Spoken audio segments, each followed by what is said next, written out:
on my. And saturated all of our data lines. Like I still can't hear it on my laptop. We think we've overcome most of that. How do I?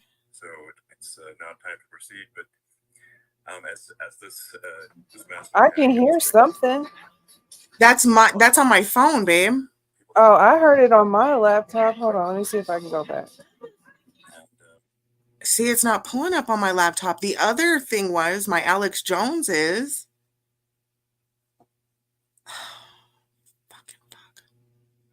Donald Trump is just liking a conversation. So it's hard to catch a vibe about someone if you just don't hear them talk in a normal way. Yeah, this is my phone. When there's an adversarial interview, like no one's themselves in an adversarial interview.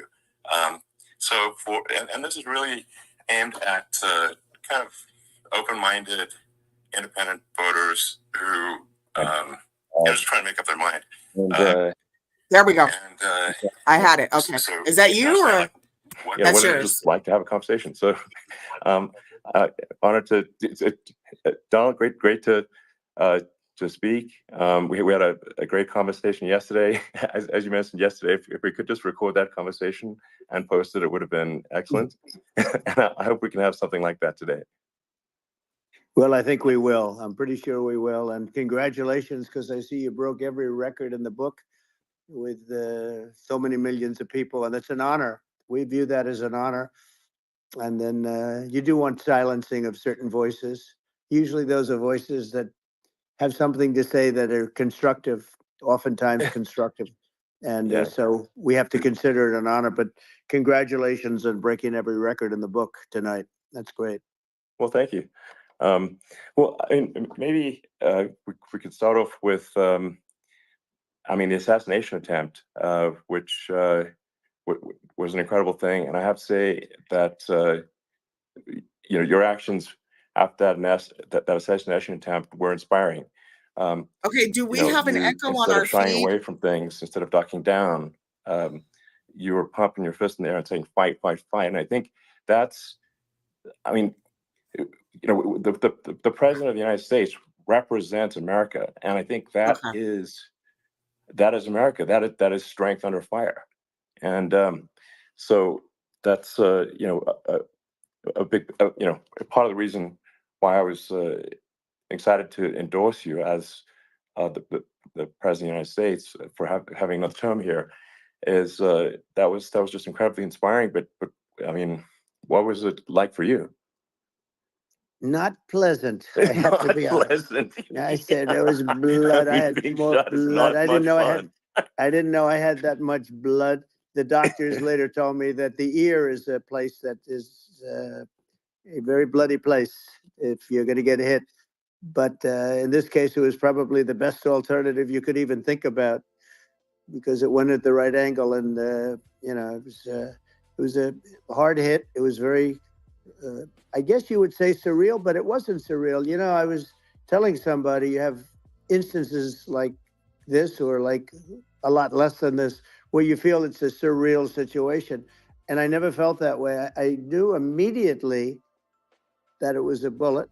I knew immediately that it was at the ear. Yeah. And because it hit very hard, but hit the ear. And I also heard people shout, bullets, bullets, get down, because I moved down pretty nicely, pretty quickly. And we had bullets flying right over my head after I went down. So I'm glad I went down.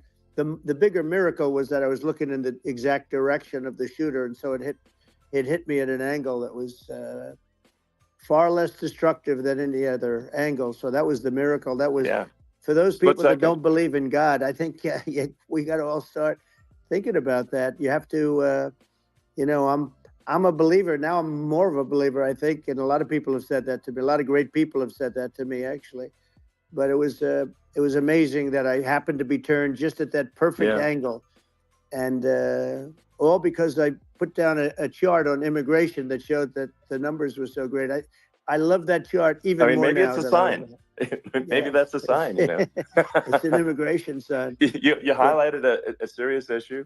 And at that moment, That's right. The bullet, Mr. Hit your ear, but most of your head. I mean, well, the amazing thing is that the sign, I said, bring down that sign on immigration, and it was literally about an eighth of a second where it would be good, and after that it was going to be a disaster, no matter which way you were facing. But it just had that perfect angle, which was exactly at this shooter. Very sad situation. Such a sad situation. As you know, we lost somebody that was great, Corey, who a firefighter, a great gentleman, a great trumper. He was just a fantastic family and a fantastic man. And a friend of mine came up, Elon, and said, I'd like to give the family some kind of help. And I said, that's great. He said, do you mind? I said, I don't mind at all. And he wrote out a check for $1 million, gave it to the wife. And, she said, this is really nice, but I'd rather have my husband back, which is a nice thing for somebody to say, to be honest. She's great. The family is great. And we raised a lot of money for them and for two other gentlemen are unbelievable people also. They were hit really badly. They thought they were not going to make it, and they did. The doctors in the Butler area, I tell you, they were incredible. They saved the two, and they were really hit tough, both of them, equally. And we thought, my first question was, because I heard bullets flying over me, I said, how many people were killed? Because we had a massive crowd there, a tremendous thousands and thousands of people, and there was no land. I mean, it was all people. So I said, how many people have been killed? Because I knew there were other shots being fired. And they said, we don't know yet, but some people have been badly hurt. And I have to give the Secret Service sniper, they call him, or sharpshooter, but sniper, because he didn't know there was a problem. He's an extraordinary shot, obviously, and he didn't know there was a problem, and he was able to pick it all out within 5 seconds, and he used one bullet from very far away, I guess probably about 400 yards. The shooter was 130, but he was on the opposite side of the field and the podium, and he saw the smoke and the flame from the gun, immediately recognized it, and immediately took a shot, and it was one perfect shot from very far away. And if he didn't do that, Elon, he would have. I mean, if he would have, a lot more people could have been badly hurt and killed. So I have to take my hat off to him, because that's also a surreal. He's been with them for 23 years, and he's never had anything like this. And all of a sudden he has to act, and it's a very tough thing to act and to be shooting somebody. But he saw the gun, saw the smoke, saw the flame from the gun, very far away. Obviously has very good eyes. He's got very good vision, which I assume you have to have in that particular work. But he took aim very quickly, and they say it was approximately 5 seconds from long range, one bullet. If that didn't happen, because the shooter had a lot of bullets, he had a lot of cartridges up there with him. So well, I mean that's clearly he was very competent in taking that shot to stop the attempted assassination. But I mean, there does seem to be some pretty significant failings elsewhere in the system. Like, there's just no way that, like, how on earth does a shooter get on a roof 130 yards away? That seems crazy. I think most people people are wondering how on earth could such a thing happen. Well, I view it as two ways. There should have been nobody on the roof. There were people, because there were so many tens of thousands of people there. There were people that were seeing him, and there was one woman with a red shirt and Trump all over it, and she's screaming. That guy's got a gun. You saw it probably. There's a guy up there with a gun. I mean, it's like I guess. I mean, for my part, and I think probably many members of the public are wondering how the heck are basically people wondering by pointing out there's a guy on the roof with a gun. And they're seeing it, but somehow it's not being addressed. That does seem crazy. Well, they're going to learn from this. The communication between the local police, who sort of had an idea, and then ultimately a man lifted himself up to the roof, could barely do it because he was pulling himself up, and Yeah. he saw the man with the gun. The man with the gun pointed the gun at him. He thought he was probably going to get shot, but he was like pulling himself up. And because of that, he couldn't get to his gun, and he fell down, actually very badly hurt his leg, his ankle. I hear very badly, Okay. but he fell down. And he did, from what I understand, he did say there's a guy up there with a gun. And the shooting started very quickly after that. I think it forced the shooter to go maybe quicker. He was supposed to be a very good shot. Yeah.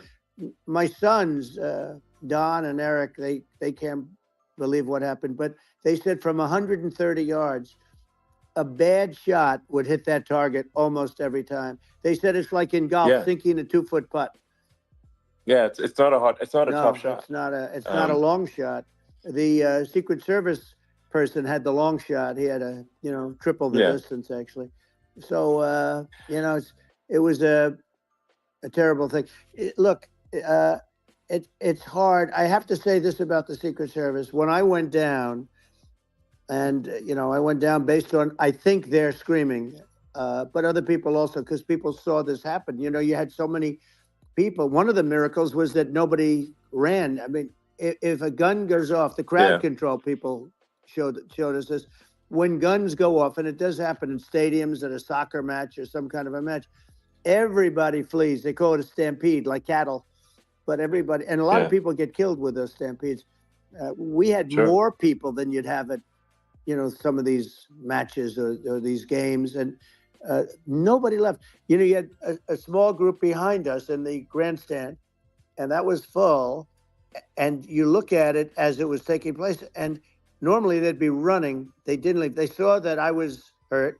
They saw a lot of blood, and they saw that I went down. And it's almost like they wanted to be with me. Well, out front, you had thousands, tens of thousands of people. As far as the eye could see, you had people in Butler, as far as the eye could see. And a lot of press, too. There were, many cameras on watching this. It's what makes it so different, because normally things happen that aren't good, but you never have a picture of it. Here we have all these cameras shooting it. So, sort of amazing. But one of the interesting things was that you didn't have anybody flee. You didn't have anybody stampede. Sure. Nobody. And there were some people behind me. They stood up and they're looking like, I mean, I'll tell you, you want to have them in a foxhole with you. I want to meet some of those people because it's so different from what you heard. But so I was down, but the Secret Service guys, there were bullets flying right over my head. You could hear them go whizzing. And these guys came jumping on top of me, and a young lady, Kate, they moved so fast. And let me tell you, that took tremendous courage. Now, there was a lack of coordination. There was, obviously everybody understands that that building should have been covered. And I mean, that was the big thing. I mean, looking at the aerial views, that building would be like the #1 spot for a sniper. I mean, it's like if you were to pick, like, what is the favorite, so if the goal is to assassinate, what's your favorite spot? That building. You're right. That building would be #1. That would have been the spot. It's like you can ask for a better location. It's like no, that would have been the spot. What people think is when the local policeman, who, by the way, he really he did what he was supposed to do. He couldn't hold on any longer. And then when he got his head just peeking above, this guy standing there with a gun at his head, and when he fell down, again, hurt his ankle very badly, but he was making the calls. But what happened is the firing took place very soon. So what they think is that this guy ran to his site, which he had all planned out with the gun. He ran to the site and he started shooting fast. And maybe that's why he sort of missed. I mean, he got me, but it could have been, could have been a much bigger problem. But he totally would have hit if you hadn't turned your head. So, there was it was a very near thing. It was a miracle. If I hadn't turned my head, I would not be talking to you right now. As much as I like you, exactly, I would not. Yeah, I would not be talking. Maybe talking to me from another realm, perhaps. Yeah, that's right. We'd be talking from a different place. But it was a very terrible experience. The Butler Hospital, they did such a great job. The doctors were so good. Everybody was so good. There was a mistake.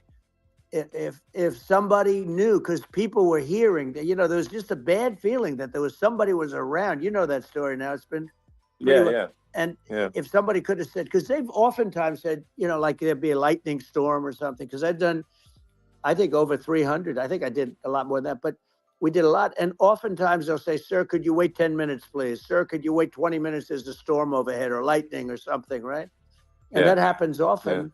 Yeah. And this would have been a perfect time for that to have happened, but it Yeah. didn't get coordinated. That was the problem. Well, it was I think your actions in the heat of fire, and like what I found admirable there was that you can't fake bravery under such circumstances. The courage is instinctual or it is not. It's not a rehearsed action. And so I just want to say that I think a lot of people admire your courage under fire there.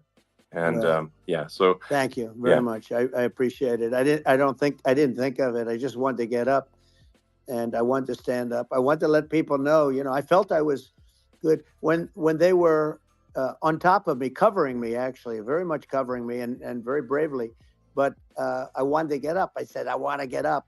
And they wanted, they have everything there. They wanted stretcher. I didn't like the stretcher. And I knew I was hit in the ear, but I knew I wasn't hit anywhere else. They felt I was hit someplace else because it was such a lot of blood.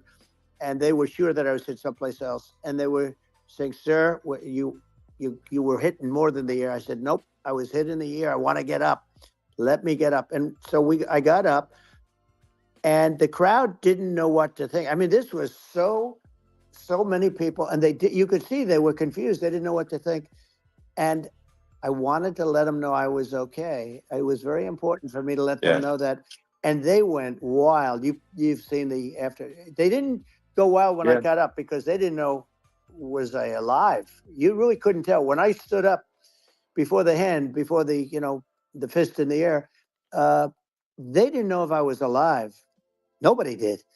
And when I put the fist up, they were just relieved and happy and thrilled, and the place went crazy.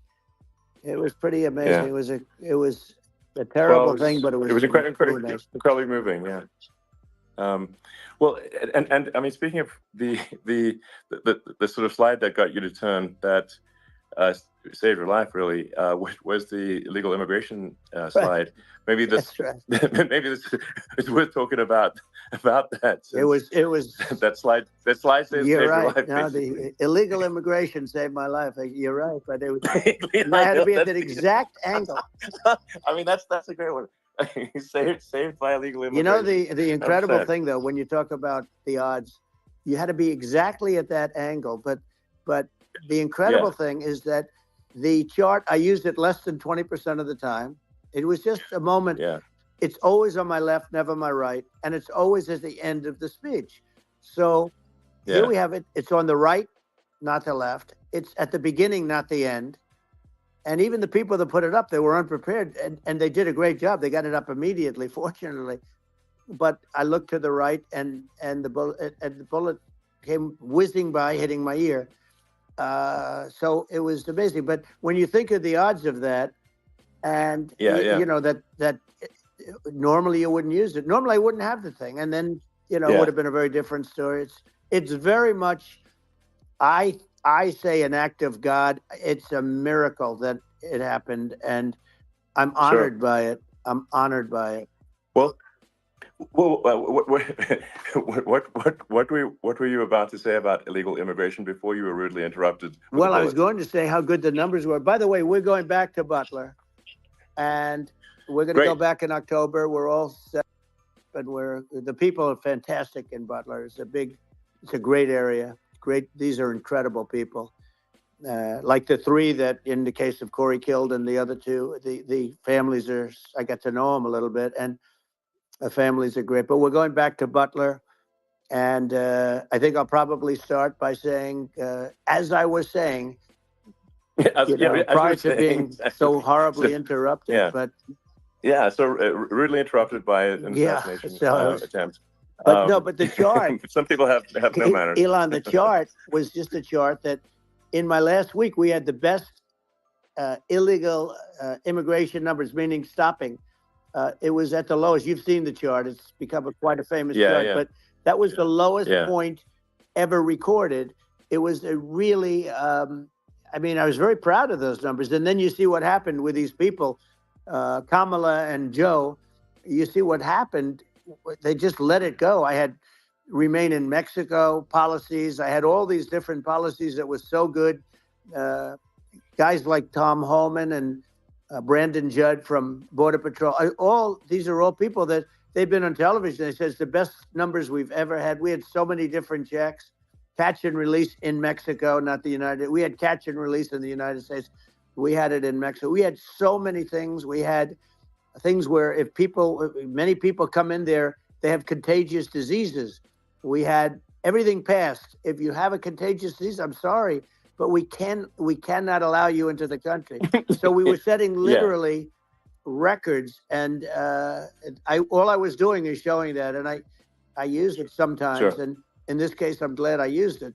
I can tell you that. But they were fantastic numbers. But I'm going to sleep with that chart always. I'll be sleeping with that chart. That chart was very important for a lot of reasons. Well, I mean, would it be accurate to say that you're supportive of legal immigration, but we also need to shut down illegal immigration, and especially unvetted illegal immigration, because and that's not the same as saying that everyone who's an illegal immigrant is bad. In fact, I think most people who are illegal immigrants are actually good, but you can't tell the difference unless there's a solid vetting of who comes across the border.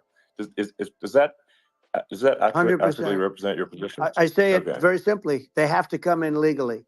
They have to be checked. Yeah. Because look, Kamala was the border czar. Now she's denying it. Everything that I do, she's saying she was strong on the border. We're going to be strong. Well, she doesn't have to say it. She could close it up right now. They could do things right now. It's horrible. No tax on tips, and all of a sudden she's making a speech and there will be no tax on tips. I said that months ago. And by the way, they had just the opposite. They had not only tax on tips, but they hired 88,000 IRS agents, and many of them were assigned to go get waitresses and caddies and all of this on tips. They have a policy. They had a policy that they were really going to go after you, and were really harassing people horribly. And then all of a sudden, for politics, she says, she comes out with what I said, which I think is terrible. And I think it's also hitting them very hard. These people are fake. Now they're also saying they did a good job on the border. We had the worst numbers in the history of the world, not of our country. There's never been a country in history that has had a catastrophe like this. We've had, I believe, and I think you believe this too, you hear 12 million, 13. I believe it's over 20 million people came into our country, many coming from jails, from prisons, from mental institutions, or a bigger version of that is insane asylums, and many are terrorists. And I'll tell you what, they're coming not just from South America, they're coming from Africa, they're coming from all over the world. They're coming from Asia, they're coming from the Middle East, they're coming from countries that are stupidly and horribly bombing Israel October 7th. They're coming from all over the world. And you look at, it's so sad, October 7th, because it should have never happened. Yeah. It's so sad when you look at Ukraine. It should have never happened. We have a defective government. These are defective people, and they're not people that should be running it. But where you see it the best is the border, because you have millions of people coming in a month, and then she gets up and she tries to pretend like she's going to do something. She had 3.5 years. And by the way, they have another 5 months that they can do something, but they won't do anything. It's all talk. She's incompetent and he's incompetent. And frankly, I think that she's more incompetent than he is. And that's saying something, because he's not too good. Yeah. No, I think it is essential to have a secure border. I mean, you're really not a country unless you have a secure border. And secure elections, too. Yeah, absolutely, secure elections, and so it's just essential to have a real border, or we can't function as a country, and our service, our essential services are being overwhelmed in a lot of cities. as we were talking about earlier, I think having a legal immigration process that is smooth and efficient and done well, and speaking as someone who is a legal immigrant, I think like one way to think of it is, who do you want on your team? Who do you want on Team America? And I think we want to just say, okay, we want to let in people who are gonna, be great contributors to our society and to our economy, Right. and and who do you want on the team? And it's not to say that, like in my opinion, actually, I'd say like probably most of the illegal immigrants actually are actually good, hardworking people. That's my opinion. But some are not, and you just have this sort of adverse selection process where, if somebody's if somebody's like has a career in theft or robbery, I don't understand what's taken them so long to get here, because we're in such a target-rich environment. I mean, why aren't more people who have a career in, bad things coming here sooner? Because it's a piece of cake to go rob, houses in LA or New York, compared to other parts of the world. And in a lot of places in America, if you try to stop the person who's robbing you, you'll be arrested. Yeah. So it's right. I mean, what's happening with crime, and our police are so good, but they're not allowed to do their job. But I have to tell you, Elon, I hate to say it because it's such a downer to say it. I hate to say it. I hate it. But you have a lot of people that just shouldn't be. I think it's a much bigger number than you think. They're allowing, again, right, they're allowing people from their jails. And if you were running one of these countries where they're coming from, you would have had all of them. As an example, Venezuela, their crime is down 72%. They're taking their drug dealers. They're taking, frankly, their prisoners. They're emptying out their prisons. They're taking their criminals, their murderers, their rapists, and they're delivering them into. But that's what Castro did. Yeah, well, he did on a much smaller scale. Yeah. It was a much smaller scale. But this is a massive scale because this is being done worldwide. But here's what's happening: crime all over the world is down. And wait till you see the numbers that we have. This is migrant crime. This is crime that's going to be. Yeah. And I saw it today in New York where somebody was knifed, where they raped the girlfriend of a man that stood there watching in New York in one of the shelters, and started pulling out the knives, and bad things happened today. But this is happening every day. These are rough people. These are people that are in jail for murder and all sorts of things.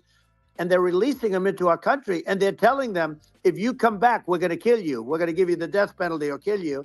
So they don't want to come back. But these are rough people. Yeah. These are criminals that make our criminals look like nice people. And it's horrible what they're doing.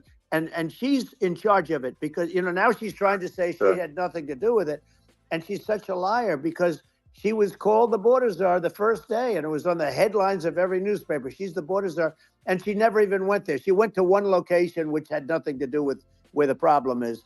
She went in and out, I guess, because she was getting a lot of pressure, but had nothing to do with the problem is. But she was the border czar, and people can't allow them to get away with their disinformation campaign. Now she's trying to say that she wasn't really involved, and the whole thing is horrible. She was totally in charge.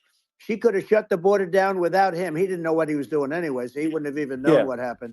You could shut the border down. He wouldn't even know the difference. But the fact is that she was border czar. But if you don't have to call her that, the fact is you could just call her. She was in charge of the border, and the border was the worst ever. It's simply not working. No, it's horrible. Whether it's a question of intention or competence, either way, we don't have a secure border, and we have people streaming over like it looks like a World War Z zombie apocalypse at times. And sometimes you got to sort of wonder, like, is it real or not? So because you see things, you're like, is it real? I went to the border at Eagle Pass, and I saw for myself in Texas, and I was like, okay, it's real. I'm like seeing this in real time. I actually posted the video like just live. I just flew there one day and just to see, hey, is is this made up or real? And I'm just seeing people stream across the border, and I have to say, at least the people that I saw did not look friendly. These are people can look at my video and say, Yeah. hey, these people look friendly. I don't look super friendly. So these are people that Elon would not be the same man if he had to walk across the street and look these people in the eye. These are rough people. These are really rough people coming across. And I know rough people. And these are people that we don't want in our country. And, the caravans are coming in and they're putting, and who's doing this are the heads of the countries. And you would be doing it, and so would I. And everyone would say, oh, what a terrible thing to say. The fact is, it's brilliant for them because they're taking all of their bad people, really bad people. And I hate to say this, the reason the numbers are much bigger than you would think is they're also taking their non-productive people. Now, these aren't people that will kill you. We have enough of them.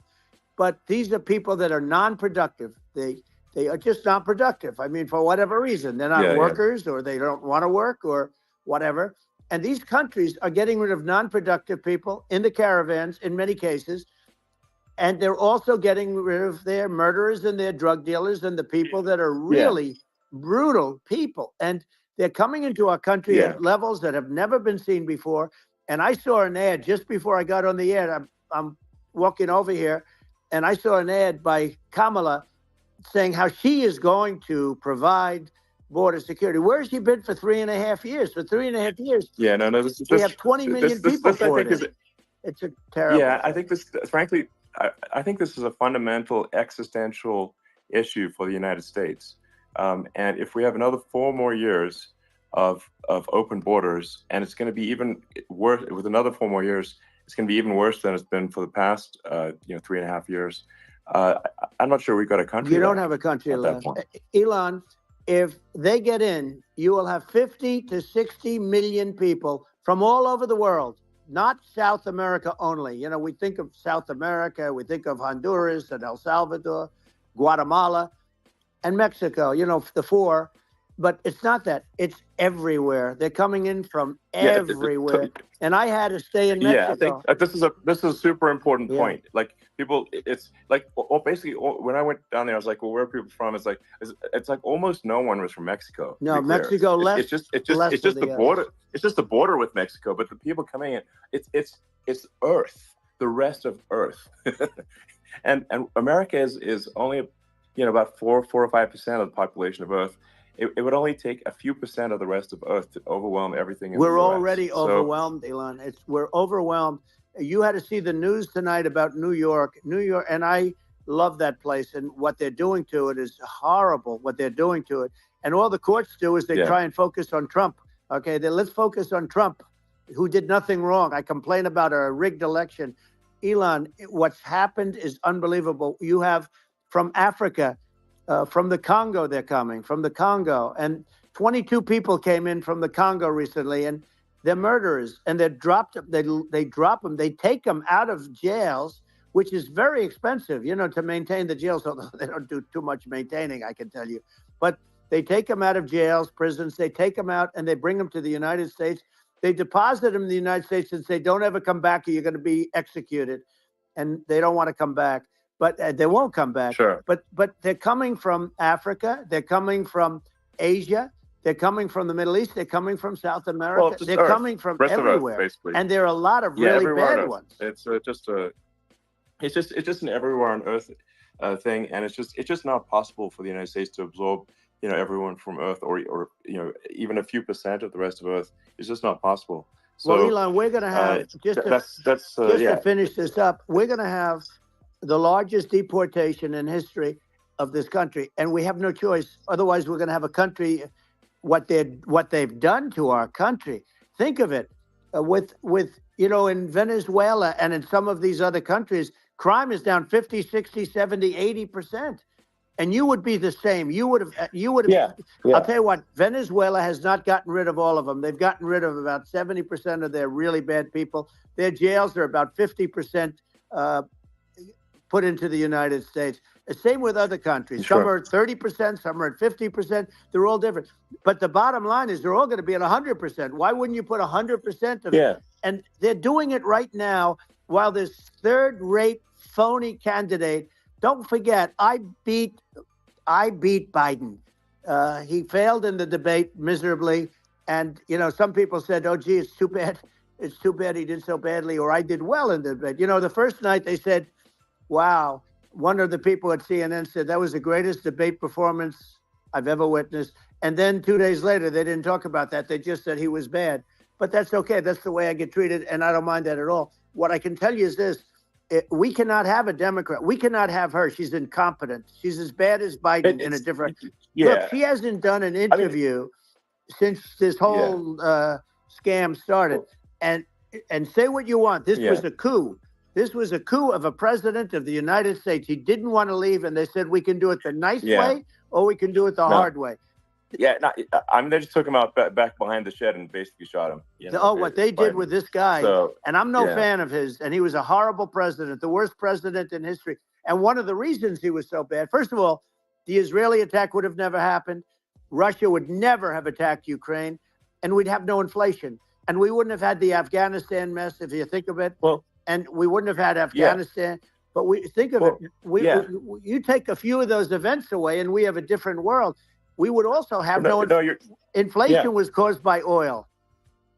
Yeah, no. I think you make an excellent point here, which is that when other countries can, that are thinking about invading or doing bad things, when they're thinking about that, they're thinking about, okay, what's the American president going to do, and do they fear the American president, or is there someone they do not respect and do not fear?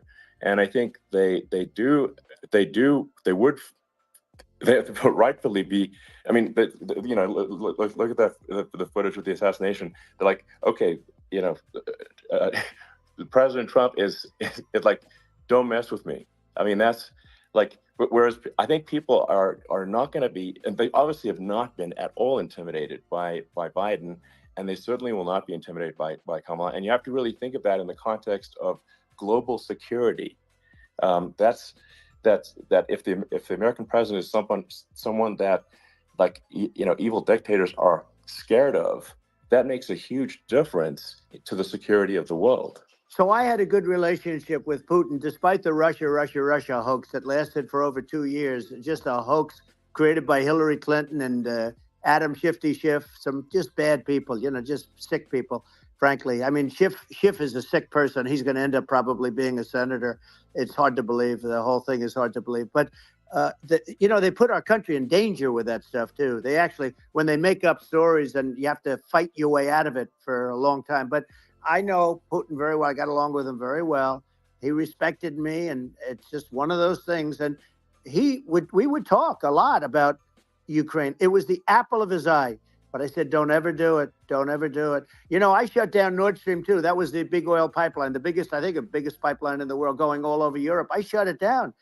Biden came, and then they say, I loved Russia. I was a friend of Putin, and I loved Russia. No, he actually said to me one time, he said, if you're my friend, I'd hate to see you as an enemy. I shut down his pipeline, the biggest pipeline. They were looking at that to fund, and this pathetic president gets in there.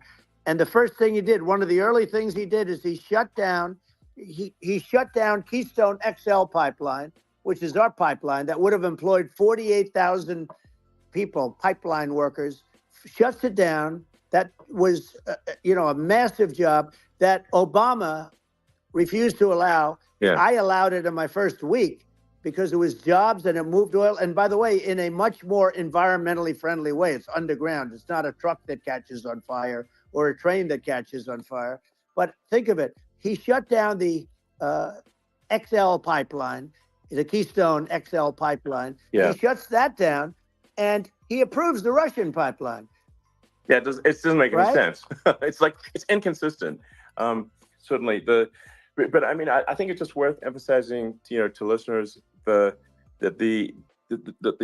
immense importance of whether the United States president is intimidating or not intimidating, and how much that matters to global security, because there's some real tough characters out there, and if they don't think the American president is tough, they will do what they want to do. I know every one of them, and that puts the whole world in danger. Elon, I know every one of them, and I know them well. I know Putin. I know President Xi. I know Kim Jong-un of North Korea. I know every one of them. And let me tell you, people will say, oh, this is terrible. He said, I'm not saying anything good or bad. They're at the top of their game. They're tough. They're smart. They're vicious. And they're going to protect their country, whether they love their country. They probably do. It's just a different form of love, but they're going to protect their country. But these are tough people at the top of their game. And when they see a Kamala or when they see Biden, Sleepy Joe, they can't even believe it. They can't believe this happened. All the stuff that you're seeing now, all the horror that you look at Israel, they're all waiting for an attack from Iran. Iran would not be attacking, believe me. You know, when I was there, and I say it with respect, because I think we would have been good with Iran. I don't want to do anything bad to Iran, but they knew not to mess around.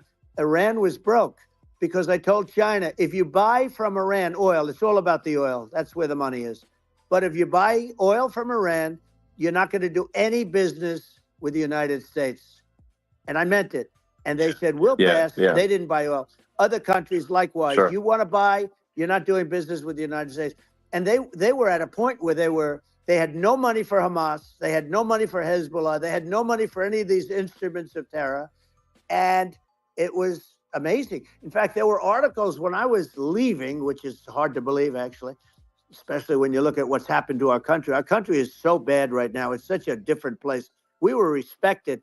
Think of it. 4 years ago, we were so respected to a point where when I said don't buy oil, they didn't buy oil, but they had no money, and Israel would have never been attacked. Zero chance. And again, I said to Vladimir Putin, I said, don't do it. You can't do it, Vladimir. You do it, it's going to be a bad day. You cannot do it. And I told him things that what I do, and he said, no way. And I said, way. And you know, it's the last time we ever had the conversation.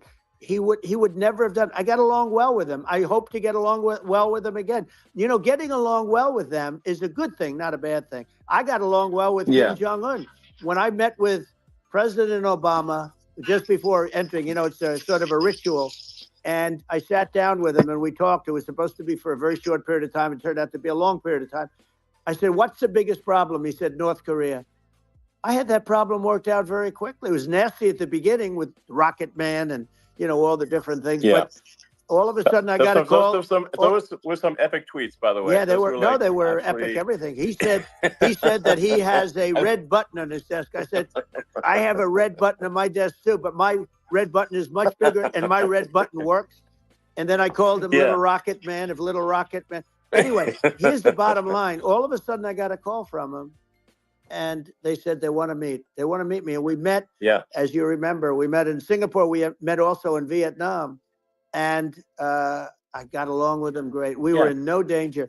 But President Obama thought we were going to end up in a war, a nuclear war with him. And let me tell you, he's got a lot of nuclear stuff, too. Exactly. He's got plenty of nuclear. He can do plenty of damage.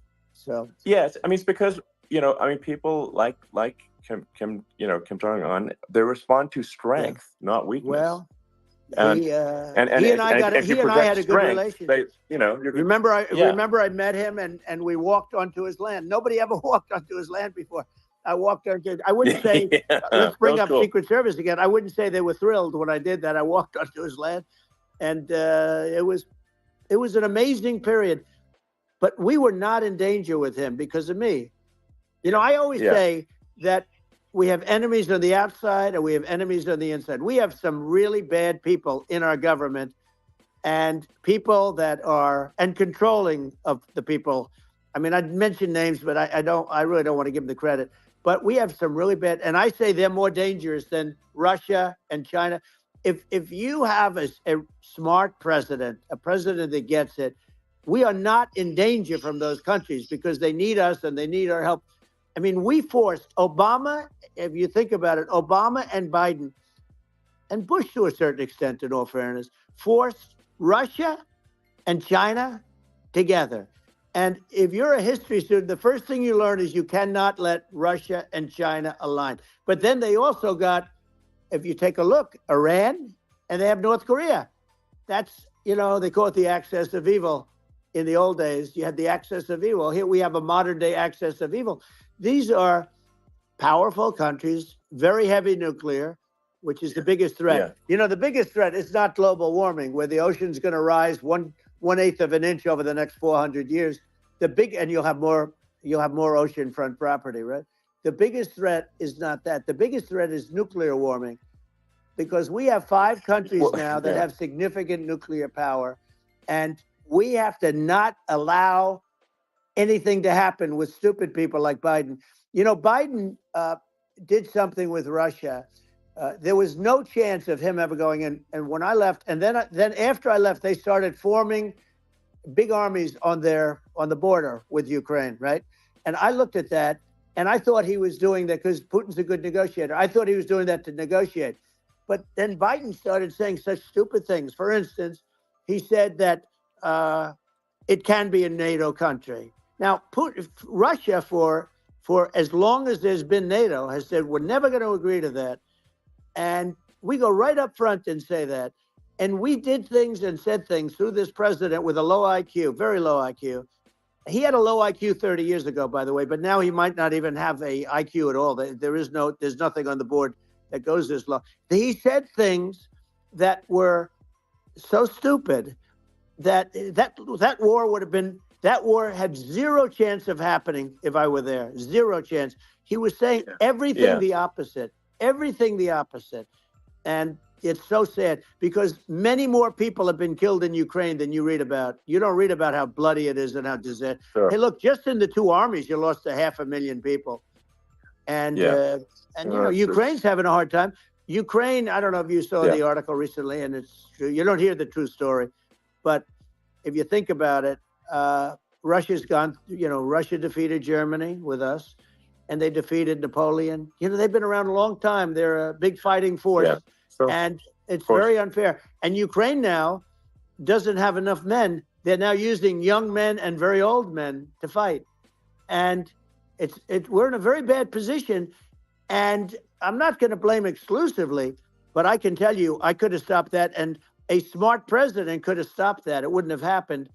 But we had a man that actually made it more prevalent.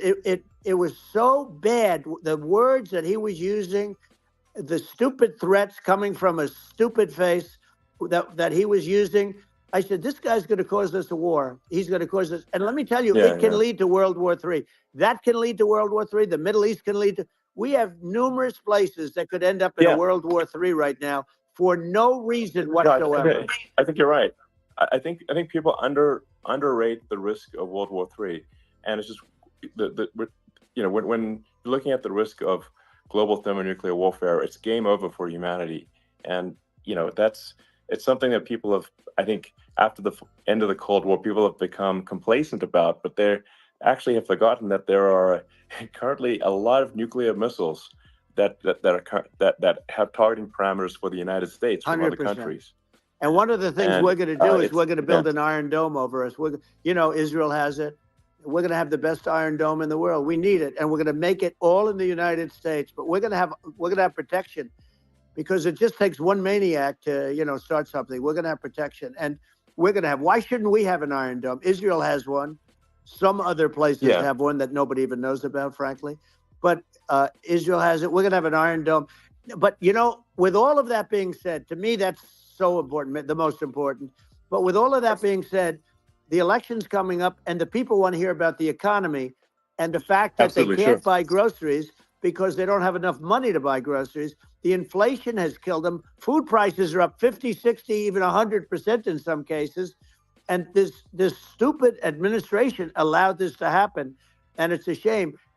And that's the thing that people most care about, in my opinion. They care about the border a lot. And we discussed the border at great length. It's nice to have a forum like this where I can discuss something at length. And by the way, you think Biden could do this interview? Do you think that Kamala could do this interview? They would take a pass on you. No, they could not. So they don't need Elon. They don't need Elon screaming out questions. It's pretty sad when you think that somebody that does this for a living can't answer a question or is afraid to do an interview. And in her case, with a very friendly interview, she's got all friendly interviewers. It's pretty sad. Absolutely. But the big thing now is the economy, Elon. And as much as I mean, I view nuclear as the single most important thing, but a lot of people don't understand that. But it doesn't have to. If I understand it, that's all you need, because if I was president, you're not going to have that kind of a problem. But the thing that they really is making them angry is what Kamala and Biden have allowed to happen to the economy. It's a disaster with inflation. The inflation, it doesn't matter what you make. The inflation is eating you alive. If you're a worker or if you're just a middle income person, you can't afford. 4 years ago, 5 years ago, people were saving a lot of money. Today, they're using all their money and borrowing money just to live. It's a horrible thing that's happening. And we'll end that quickly. Well, I think a lot of a lot of people just don't understand where inflation comes from. Inflation comes from government overspending because the checks never bounce when it's written by the government. So if the government spends far more than it brings in, that increases the money supply. And if the money supply increases faster than the rate of goods and services, that's inflation. So really, we need to have we need to reduce our government spending. And we need to re-examine. I think we need like a government efficiency commission to say like, hey, where are we spending money that's sensible? Where is it not sensible?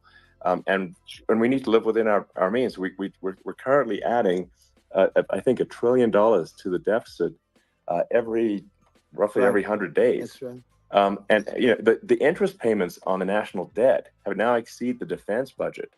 It's on the order of $1 trillion. It's interest, and it keeps growing. I rebuilt our military, largely rebuilt our military. Did a great job on it, which was so important. We had jets, we had fighters that were, and bombers that were 70 years old, and we did a great job in that. Then we gave 85 billion of it back to Afghanistan, if you can believe it. We gave them 85 billion.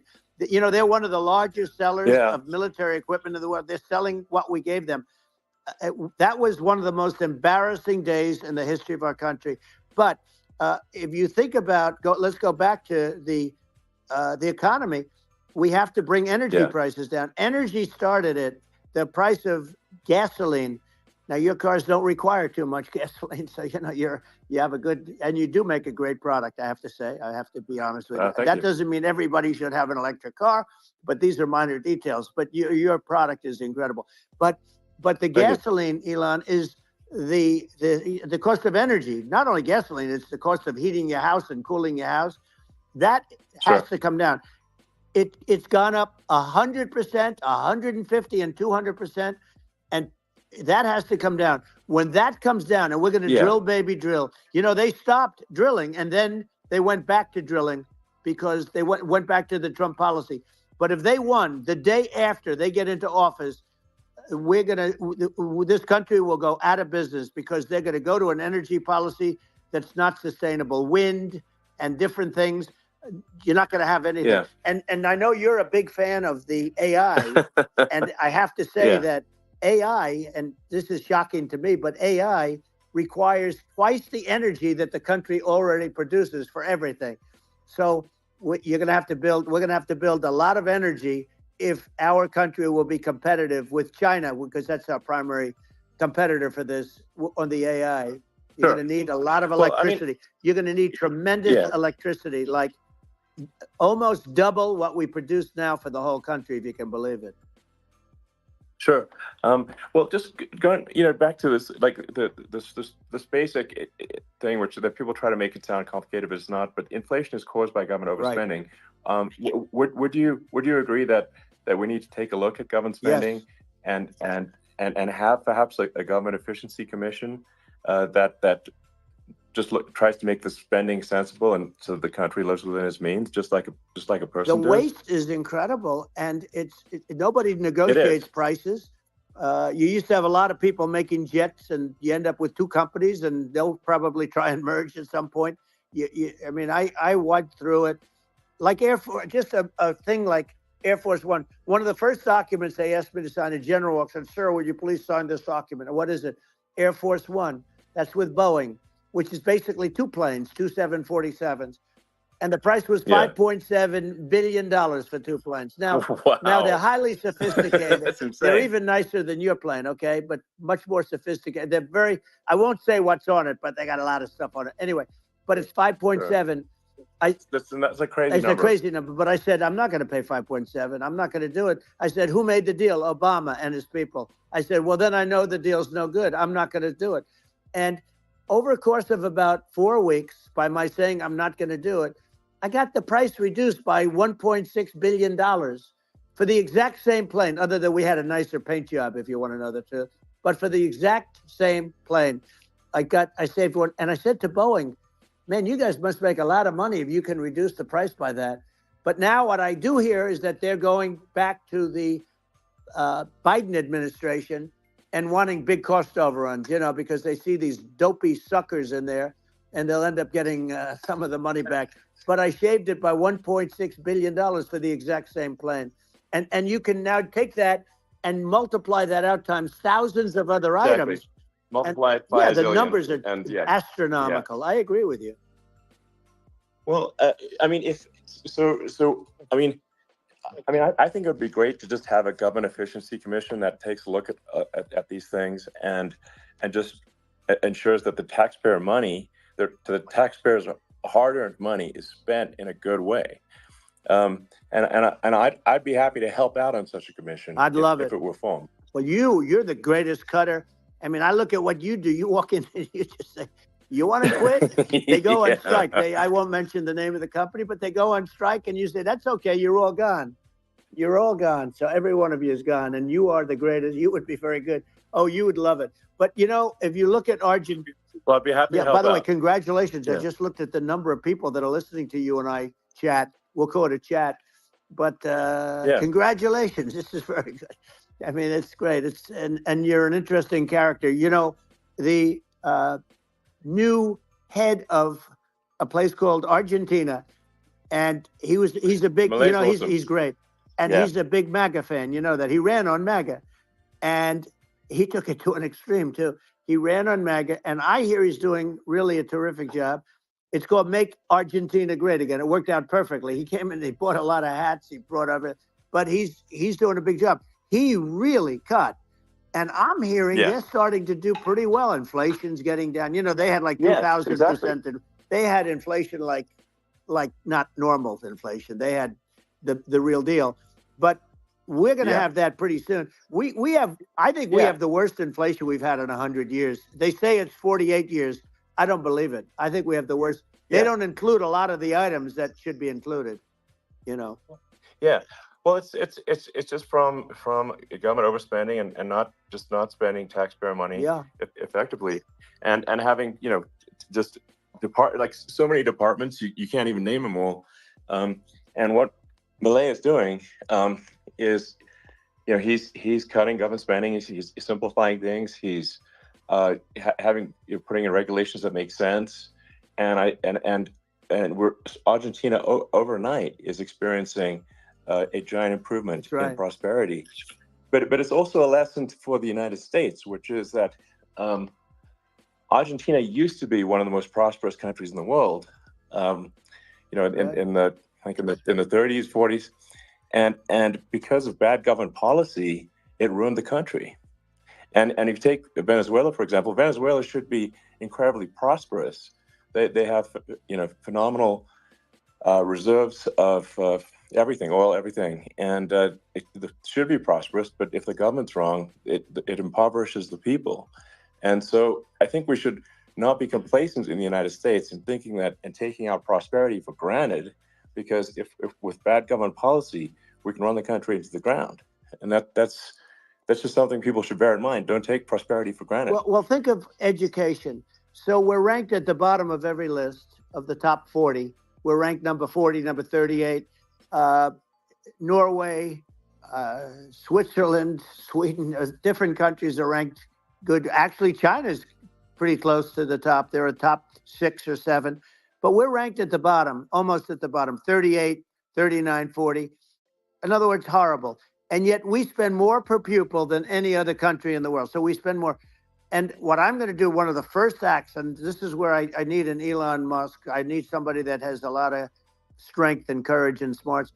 I want to close up Department of Education, move education back to the states, where states like Iowa, where states like Idaho, not every state will do great, because states that basically aren't doing good now. You look at Gavin Newsom, the governor of California. He's terrible. He does a terrible job. So he's not going to do great with education. But of the Yeah. 50, I would bet that 35 would do great, and 15 Yeah. of them, or 20 of them, will be as good as Norway. Norway is considered great. You can name them. I mean, they're so good. Some of Yeah. these countries are so good. But if you go into some of these really well-run states, we have states that don't know what debt is. We have states that have low taxes, no debt, everybody working. They're really well-run. Sure. And maybe they have certain advantages in terms of location, in terms of, the land or the sun and the water and the whole thing. There are a lot of advantages that some people have. But if you moved education back to the 50, you'll have some that won't do well, but they'll actually be forced to do better because it'll be a pretty bad situation. But if you think about it, you'll have some of these states. I'll bet you'd have 30, 35 states. It'll be much better. And you know what it'll cost? Less than half what it is in Washington. And these people don't care about the students in these, faraway states. And it'd be unbelievable. Yeah. I think you're making a good point in that if the states have to if each state has to compete against other states, then people will naturally move to states where it's better. Well, like California, as we said, it's a badly run state. I could go through. I got so many friends that are in those states, even if they're Democrats. I hate to mention certain states, but Illinois is badly run with Pritzker. He's a real loser. But some of these places are just badly run. But it's almost going to force them to run better, and they won't do it good initially. But you're not going to do worse than you're doing right now. And I would say that the cost, you would cut your cost by 50 or 60%. And you'd have a little monitor. You want to make sure they're teaching English as an example. Give us a little English, right? Sure. Right? Yeah. No, but I mean, too much. I mean, some of these governors are doing so badly. I mean, they got so many people moving out of their state. They should get U-Haul Salesman of the Year award because they're driving so much U-Haul. It's actually amazing. It's just people moving out. Isn't it amazing to you as a businessman that they can even survive? Like Illinois. So many people are leaving, and you wonder, how do they survive? I mean, how do they survive? I saw where you left California, and you moved to Texas. Texas does a great job. But, I mean, I just wonder, how do these states survive when big businesses, a big oil company just left California, as you know, and they moved to Texas. How do these big states survive when they lose so many businesses? And their taxes are already really high. The taxes are among the highest taxes. You almost wonder, how do they continue on? And in many cases, the governors don't do a good job, and they're crime-ridden places. You wonder, how do they continue to just go on? It's not a good situation. I think the only thing that's going to force some of these states to change is if they risk bankruptcy and they're not getting bailed out by the federal government. Right. Well, That's the only thing that's that. going to get them to change. You remember the area in California where they had that, where I guess somebody had sticky fingers and they stole a lot of money, and they went into a form of chapter, and it was very nasty for a period of time. But now it's probably the most popular place in all of California. So at some point, something like that may have to happen. But the problem is, you can't penalize people that loan money to the state when you have incompetent people like a Pritzker. Look, the family didn't want him in the family business, and then he ends up being governor of Illinois. So what is he going to be? Is he going to be a great governor? And you have people. I could name every one of them. I got to know every one of these, and some are very good, and some are just horrible. Well, I think that the larger point here, too, as you're saying, like a lot of people are concerned about the economy. A lot of people are concerned about inflation, and inflation is effectively a tax on people that save money, and for people that are working day to day, it's just a form of taxation. And if we can solve the government spending problem, we'll solve the inflation problem, which means people will have a better standard of living, and that's a really big deal. Well, the people that got hurt worse are the people that did it the way they were taught to do it all through, their younger life and their young life and their whole life. The people that saved money, and then they got no interest on their money, and inflation destroyed them. And frankly, they were almost better off if they didn't do anything like that. I mean, those people have been absolutely decimated. and we're going to bring those people back and help those people. We've got to get the prices down. You know, when I look at bacon costing 4 or 5 times more than it did a few years ago, when you look at some of the food products in grocery stores, people go, they can't believe it. They used to be able to buy a whole cart, and today, you know, a lot of people just don't have the money. They go in and they can't buy anything. They look at it's sticker shock. They call it sticker shock, right? I think it really just comes, like I said, I think it just comes down to really, I guess, two things, which is that if you solve government overspending, you solve inflation, which improves living standards of the average person, and then if you deregulate, like have sensible regulations. So because a lot of the regulations are nonsensical and cause the cost to be extreme for no reason, but unless you've got effective deregulation, like Reagan did a great job on deregulation in the 80s, but it's been 40 years since we had anyone really. I mean, during your administration, we made some progress, but I think there's opportunity to make, I think, radical progress with sensible regulation. Elon, those two things, those are the big deals. We set a record. We did more deregulation and more restrictions on all of the different businesses than any other president. Remember, I had the rule for every one we put in, you have to get rid of 10 or 12. And we did radical cuts on all of that. And a lot of that's being put back by this administration. And we did radical cuts on things that weren't necessary. But we were all set. You know, we had the best economy ever maybe in the world. And then what happened is COVID came in, and we had to focus on that, and nobody knew what it was. And I always say I got good marks on economy, good marks on military. We knocked out ISIS. We did so many different things. We rebuilt. But, you know, I never got the credit that we really deserved on what we did with COVID. We never got the credit. But had that not happened, a gift from China, from Wuhan, came in from Wuhan, the Wuhan labs, and I always said it, and it turned out to be right. But had that not happened, we were set to start reducing debt. We were going to reduce taxes further. I gave the largest tax cuts, and we were going to reduce taxes still further for middle-income people, not only businesses. But we did it for businesses because they're the ones that's why we had the great job numbers. But we were set to really start reducing debt.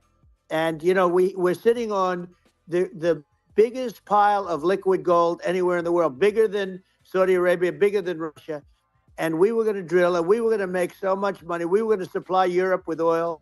I had stopped the Russian pipeline, and we were going to supply them with oil and gas. We were going to make a fortune. And then the COVID came in, and we really had to divert. Then what happened is when they came in, you know, we kept a lot of businesses alive. If I didn't do what we did, we would have had a 1929 type depression. But the problem is when Biden came in, he got trillions of dollars and just started spending it stupidly. You didn't need it anymore. You know, we got over that bad period where everybody was dying and feeling, you know, it was just not a good period. Interestingly, you know, during his administration, many more people died during his administration of COVID than during my administration. And we really got the brunt of it. But people don't realize more people died during his administration than ours. But it diverted us from doing what I wanted to do. But we had the greatest for, you know, almost 3 years. We had the great, and you know that probably better than anybody. So many of your friends said to me, the best years we've ever had in business were during the Trump years. And also said that African-American, Hispanic-American were so incredible. They were having the best. Asian-American women, men, young people without a diploma, young people that graduated from the best colleges, from MIT, from the Wharton School, from all of the great colleges, Harvard, they were doing better, and people without a diploma were doing better, and everybody was happy. And then COVID came, and we had the problem is they spent trillions and trillions of dollars. They wasted. They shouldn't have taken any money, and we wouldn't be having inflation right now, which is killing our country. Yeah, absolutely. I mean, I should probably say something about, like, you know, maybe my views on, you know, climate change and oil and gas, because I think it's probably different from what most people would assume. Because my views are actually pretty, I think, moderate in this regard, which is that I don't think we should vilify the oil and gas industry and the people that have worked very hard in those industries to provide the necessary energy to support the economy. And if we were to stop using oil and gas right now, we would all be starving, and the economy would collapse. So it's, I don't think it's right to sort of vilify the oil and gas industry. And the world has a certain demand for oil and gas, and it's probably better if the United States provides that than some other countries. Sure. And it would help with prosperity in the U.S. And at the same time, obviously, my view is like, we do over time want to move to a sustainable energy economy, because eventually you do run out of. I mean, you run out of oil and gas. It's not there. It's not infinite. And there is some risk. I think the risk is not as high as a lot of people say it is with respect to global warming. But I think if you just keep increasing the parts per million in the atmosphere long enough, eventually it actually simply gets uncomfortable to breathe. People don't realize this. If you go past 1,000 parts per million of CO2, you start getting headaches and nausea. And so we're now in the sort of 400 range. We're adding, I think, about roughly 2 parts per million per year. So I mean, it still gives us. So what it means is, like, we still have quite a bit of time, but so there's not like we don't need to rush, and we don't need to stop farmers from farming, or prevent people from having steaks, or basic stuff like that. Like you can leave the farmers alone. I agree. How crazy is that? Where I mean, you have farmers that are not allowed to farm anymore and have to get rid of their cattle, and the whole world is a little crazy. But it's largely taken its lead from us. I just say, though, I've heard in terms of the fossil fuel, because even to create your electric car and create the electricity needed for the electric car, fossil fuel is what really creates that at the generating plants. And, so you sort of can't get away from it at this moment. I mean, someday you might be able to, but I do hear we have anywhere from 100 to 500 years left. Much of it hasn't even been found yet. Yeah. But there are tremendous, like ANWR. I got ANWR in Alaska approved. Ronald Reagan couldn't do it. Nobody could do it. Everybody tried. Nobody could do it. I got it approved. The first thing that Biden did was unimprove it, to get rid of it. He ended it. His secretary went in and she ended it. And what a disgrace. That's ANWR. That's bigger, or they think it could be bigger than Saudi Arabia in Alaska. Could be bigger than Saudi Arabia. But they went in and they terminated it. And I'll get it going very quickly, because not only is it big for Alaska, I mean, you talk about economic development, that for the United States, I mean, that is, they say bigger than Saudi Arabia or the same size, and pure, really good stuff. And, they end it. So I think we have, perhaps hundreds of years left. Nobody really knows. But during that time, something will come around that will be very good. Yeah. Well, I mean, my estimate would be, a little more aggressive than that. But it's not the sort of like, we're all going to die in 5 years stuff. That's obviously BS. But I mean, my view is, like, if you just look at sort of the parts per million that increments every year, you get sort of 2 or 3 parts per million every year of CO2. I mean, I think some of that, it's problematic if it accelerates, if you start going from 2 or 3 to, say, 5. And then there may be some situations where you get just a step change increase in the CO2. Mm-hmm. And I think we don't want to get too close to 1,000 ppm, because like that's actually makes it uncomfortable to breathe. Like, just existing in 1,000 ppm CO2 is uncomfortable. That's like that's considered like an industrial hazard, right? Just so it's that's actually, you start getting headaches and stuff. So it's even without global warming, it's not comfortable to live. So you don't want to get too close to that. But I mean, I think we want to just move over, and if I don't know, 50 to 100 years from now, we're I don't know, mostly sustainable, I think that'll probably be okay. So it's not like the house is on fire immediately, but I think it is something we need to move towards. And on on balance, it's probably better to move there faster than slower. But like I said, without vilifying the oil and gas industry, and without causing hardship in the short term, I think this can be done without people can still have a stake, and they can still drive gasoline cars, and it's okay. It's like, it's not. I don't think we should vilify people for it, but I think we should just generally lean in the direction of sustainability. I actually think solar is going to be a majority of Earth's energy generation in the future, and it's certainly trending that way. And so you get the solar power, combine that with batteries, so because obviously the sun doesn't shine at night, and then you use that to charge the electric cars, and you have a long-term sustainable solution. And that's what Tesla is trying to move things towards, and I think we've made a lot of progress in that regard. But when you look at our cars, we don't believe that environmentalism, that caring about the environment should mean that you have to suffer. So we make sure that our cars are beautiful, that they drive well, that they're fast, they're sexy. I mean, they're cool. In fact, literally, I made this sexy joke: Model S, Model 3, Model X, and Y spells out sexy. It was probably the most expensive joke out there. But I don't know, I like cheesy humor, so but I'm a big fan of, like, let's have an inspiring future, and let's work towards a better future, and we can do so without demonizing right people. I'm okay. It's very interesting, you use the word global warming, and today they use the word climate change, because you have some places that go up, and so they were getting themselves in a little trouble with the word global warming, because not every place is warming. Some places are going the opposite direction. But I'm sort of waiting for you to come up with solar panels on the roofs of your cars and on the trunks of the cars, and it just seems like something that at some point you will come up with. I'm sure you'll be the first, but it would seem that a solar panel on the roofs, on flat surfaces, on certain surfaces might be good. Yeah. At least in certain areas of the country where you have the world, sure, where you have the sun. But I would think, and I have no idea because that's not my world, but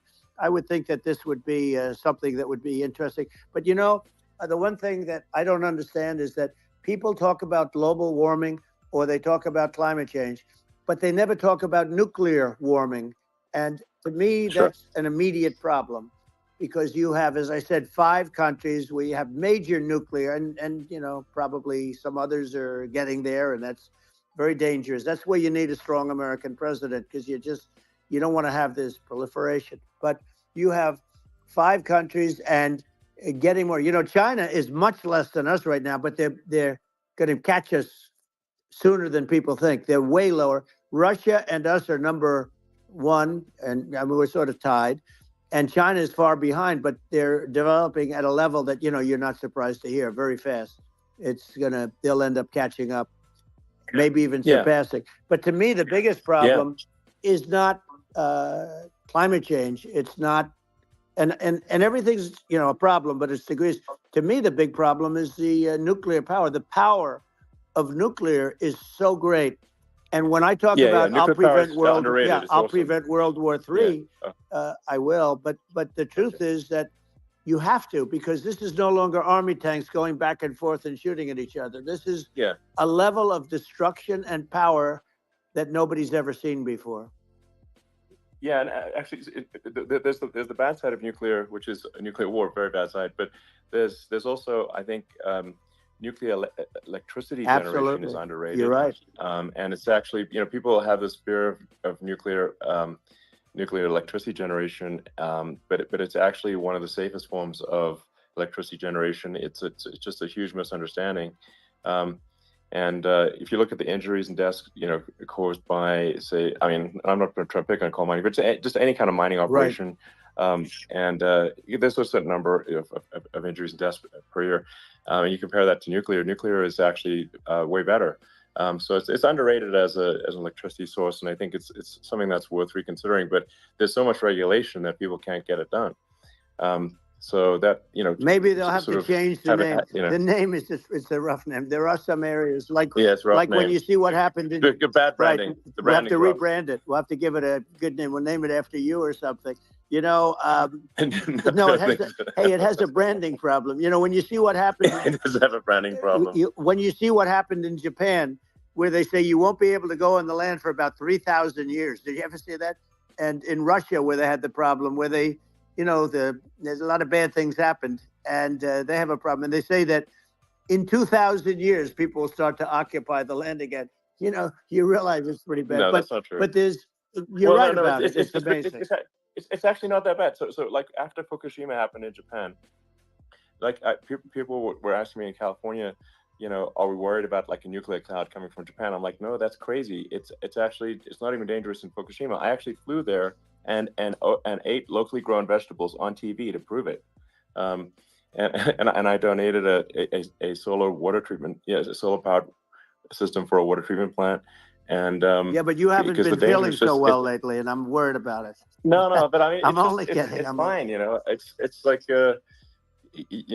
Hiroshima and Nagasaki were bombed, but now they're like full cities again. So right. it's really not something that That's right. So it's not as scary as people think, basically. But let's see. I mean, are there some other topics we should touch on? Like lawfare. I think we need to be concerned about what they've done to this country. Obviously, yeah.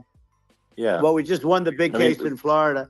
This was a Biden administration did something that's never been done in this country, and that's go after their political opponent, me, with this nonsense and just nonsense. In the big case in Florida, we won, but they always pick a judge and a jury, and they use local DAs, they use the local attorney generals, like Fani, Fani, spelled Fani, Fani, and it's all a big hoax, and it's all run from there, like in Manhattan. One of the top people from the Justice Department went in, ran Manhattan, ran the state. The Letitia James deal was run by a person from the Department of Justice, Biden. They've never done this before, and they set up a very bad precedent. It's called lawfare, warfare. It's a terrible thing, and never happened in our country. It does happen in banana republics and third world countries, but it's never happened. And the incredible thing is it actually drove my numbers up because people see, fortunately I have a platform like you, or, in all fairness, like a conversation like this, where I can talk about it and people understand. I mean, you fight for election integrity and you end up getting indicted because you're fighting for election integrity. And when the day comes that you can't fight for election integrity, you don't have a country anymore. So what happens is they went after their political opponent, me. Now Biden's, close to vegetable stage, in my opinion. Okay, I looked at him today on the beach, and I said, why would anybody allow him? The guy could barely walk. Why would anybody allow him? Does he have a political advisor that thinks this looks good? He thinks this looks good because it looks so bad, and it's ridiculous. I mean. And he's been doing that for a long time. He can't lift the chair. The chair weighs about 3 ounces. It's meant for children and old people to lift. And he can't lift it. The whole thing is crazy. Well, he's clearly, he's clearly like, we just don't have a president right now. You don't have a president. And she's going to be worse than him because she is a San Francisco liberal who destroyed San Francisco. And then as Attorney General, she destroyed California. You talk about location, and we're talking about the sun and the water and all. There's nothing better than California. She has destroyed that. She was the original DA. She was the original in San Francisco. She was the original Attorney General in California. What she has done to California is, well, you know better than I do. You just left California for a lot of those reasons. And what she's done with crime, with cashless bail, where you kill somebody. I mean, we have states there, you kill somebody and they let you out right away. I mean, you don't have to even put up, and then they never find the people unless they kill again, and then they let them out again. Our country is becoming a very dangerous place, and she is a radical left San Francisco liberal, and now she's trying to protect. Now she's looking like she wants to be more Trump than Trump, if that's possible. I don't think it's possible, but she wants to be more Trump than Trump. Yeah. I want a wall. I think that's, she wants to release all the prisoners that are in detention, and some of these guys are really bad. Right. That just came out today. She She doesn't want to build the wall, even though the walls work. Walls and wheels. You know, in your business, everything you do is obsolete, almost, well, not the tunnels, but everything is obsolete. Even your rocket ships, they're like a month later, they're obsolete. You find a better way to. The only thing that's not obsolete is a wall and a wheel. And the wall, you know, I built hundreds of miles of wall, and that's why we had such good numbers.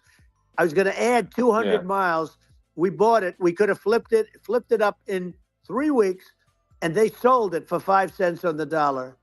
That meant, I said, wow, that means that they actually do want to have open borders. She wants to have open borders, and now she's going like she's tough on the border. It's such a lie. Yeah, this is simply not true. This is simply not true. And everybody knows it's it's not true. It's a disgrace that she can say it. No, I mean, obviously, what's happening sort of overnight is they're rewriting history and making Kamala sound like a moderate when in fact she is far left, like far left. Worse than Bernie Sanders. She is considered more liberal by far than Bernie Sanders. She's a radical left lunatic, and if she's going to be our president, very quickly you're not going to have a country anymore. And she'll go back to all of the things that she believes in. She believes in defunding the police. She believes in no fracking, zero. You don't. Now all of a sudden she's saying, no, I really want to see fracking. If they got in, the day she got in, she'll end fracking.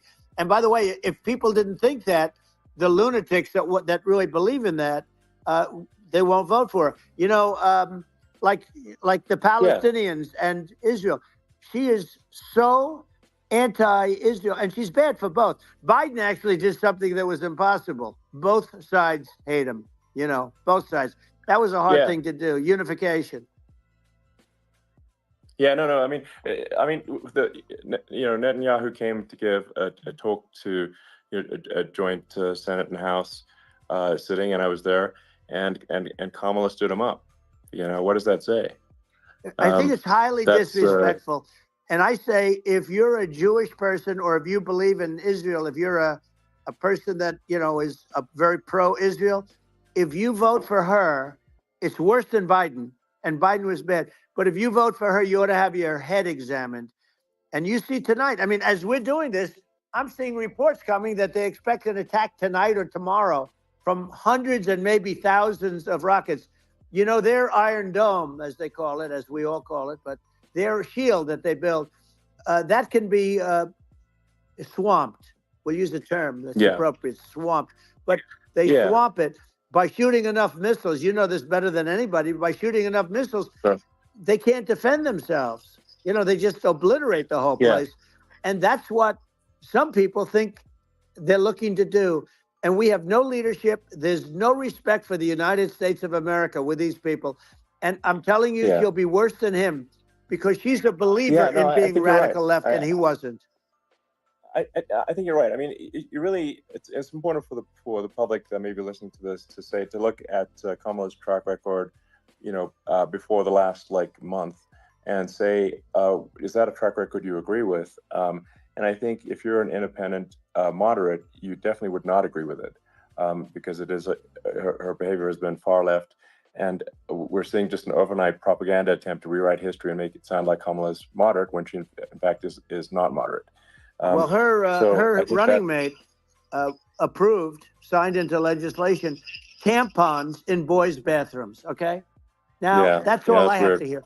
Tampons in boys' bathrooms, and that means she believes in that too. I mean, she picked this guy because he was the closest to her. A lot of people thought she'd pick sort of the opposite, but she picked an anti-Israel radical left person. But she is far worse, they say, than Bernie Sanders.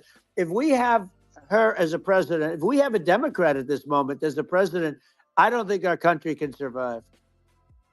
I think it's a massive. I think we're in massive trouble, frankly, with the Kamala administration, and that's my honest opinion. And I think really it's essential that you win for the good of the country for this election. And I mean, I'm just stating my opinion. Now, you know, you may have seen this, but I got a letter from the EU Commission, saying, you know, to not have disinformation on during this discussion that we're having, and there's a lot of attempts to do censorship and to force censorship even on Americans from other countries. And what do you think about that? Well, I know the European Union very well. They take great advantage of the United States in trade, as you know. We, through a different forum, NATO, we protect them. And yet, if you build a car in the United States, you can't sell it in Europe. You just can't sell it. It's impossible. The same thing with our farmers. Our farmers find it very difficult to do business. We have a deficit with them of $250 billion, which people don't know. It sounds so nice, the European Union, but let me tell you, they're not as tough as China, but they're bad. And I let them know it. And that's probably why they notified you. No, they don't treat our country well. We defend them, with Ukraine. So we're in for 250 billion and they're in for about 71 billion, and they have the same size. If you add up the European nations that, in terms of an economy, it's about the same size, wouldn't you say, as us? And they're in, and they're in much greater risk. They're right there. We have an ocean separating us from, in this case, the enemy would be Russia. It used to be for the Soviet Union, but let's assume they're close enough. And what happens is they're in for 70-something million. I think even less than that, billion. And we're in for about 250 billion, and it could be a lot higher than that. And I say, why aren't you going to equalize? Why aren't they paying what we're paying? And they're in much more, it's much more important for them because of the fact that, they're right near there. I mean, they're all sort of in that location. We're not. But they should, and I did it with NATO. There were only 7 countries that were paid up in NATO out of 28 at the time. And the United States was the United States was subsidizing NATO, tremendously subsidizing NATO. And I said, I went in and I said, you got to pay up. If you don't pay up, we're not going to defend you any longer. I took a lot of heat, but you know what happened? Billions and billions of dollars came flowing in. And I think a lot of the public isn't aware of the fact that the United States pays a disproportionate share of the NATO expenses. And then we get taken advantage of on trade. So think about it. Well, I mean, the point of NATO is defending Europe, and it's it's like, then okay, well, why is the United States paying disproportionately more to defend Europe than Europe? That doesn't make sense. That's unfair, and that is an appropriate thing to address. Well, when you talk about cost cutting and savings and everything else, I mean, honestly, look, there's nobody that feels worse about the Ukraine situation than I do, because I know it would have never happened. I know Zelensky. He was very honorable to me, because when they went with the Russia hoax and they said I had a phone call with him, he said it was a perfect phone call. It was a great phone call. He could have grandstanded and, said, oh, he was very threatening. He said, no, it was a very nice phone call. I called him up to congratulate him on his win, and you end up getting impeached because these people are lunatics. I was talking about the difference from the people within and the enemies on the outside. In many cases, the people from within are more dangerous for our country than the Russias and the Chinas. If you have a smart president, you're not going to have a problem with them. You're going to do things. Yeah. Now, they've taken advantage of absolutely. us incredibly, but you're going to do things with the right person. Yeah, well, I think it's obvious that you're a believer and an advocate of free speech, because during your first term as president, you were attacked relentlessly every day, often very unfairly with false attacks, and you didn't try to shut down the media. You didn't try to inhibit their freedom of speech, and I think that says a lot. Well, the good thing is that you and I have, and some people, very few, we can get the word out. Although sometimes it's hard because they don't want to print it, like we're having a great conversation right now. Kamala wouldn't have this conversation. She can't, because she's not smart. She's not a smart person, by the way. She can't have this conversation.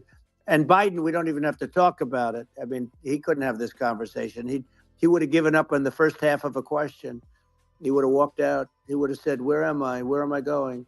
So anyway, but no, he wouldn't have this. That's true. Not a lot of people would have this conversation, but, we cover a lot of territory.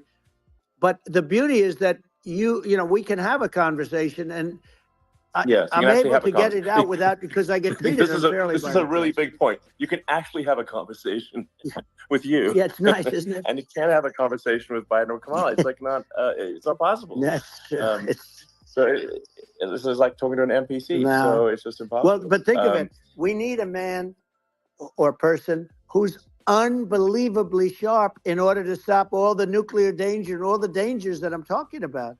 And I got along with all these. I got along with Kim Jong-un. We had dinner, we had everything, and he really liked me, and I got along with him really well. By the way, he's the absolute boss over there. A lot of people said, "Oh, do you think he really?" That's for Let sure. me tell you, I saw things that you don't want to know about. He is the boss. But we had a good relationship, and he doesn't like Biden. He considers him a stupid man. He said he's a stupid man. Well, at least he speaks his mind. But in this country, you're not sort of allowed to say it, but I guess you are. You should be allowed to say it if it's true. But we need smart people, and we need people that have an ability to lead. And she doesn't have that ability. Can you imagine? Now, Chairman Xi very well. Can you imagine her and him negotiating, or even standing together? It is, the whole concept is ridiculous. She is terrible. She's terrible. But she's getting a free ride. I saw a picture of her on Time Magazine today. She looks like the most beautiful actress ever to live. It was a drawing. And actually, she looked very much like our great First Lady, Melania. She didn't look like Camilla. That's right. But of course, she's a beautiful woman. So we'll leave it at that, right? Yeah. Well, maybe it's like, I think part of what, people in America want to feel excited and inspired about the future. They want to feel like the future is going to be better than the past, and that America is going to do things that are greater than we've done in the past, reach new heights that make you proud to be an American, and excited about the future. They want the American dream back. They want the American dream back. More important than anything else. It's like, you don't have that today because the people, they've been just sucked. They see incompetent people running the Biden thing is very interesting. People just found him to be incompetent. And when I debated him, I was like, is this for real? It was. Yeah, it was just absurd. But I think there are like, some grand projects that we could do. I mean, I think like, we could build a base on the moon. We could send American astronauts to Mars. We could build high-speed connections that are more advanced than anything else in the world between our cities, so people have fast transport. It's possible to solve traffic with tunnels.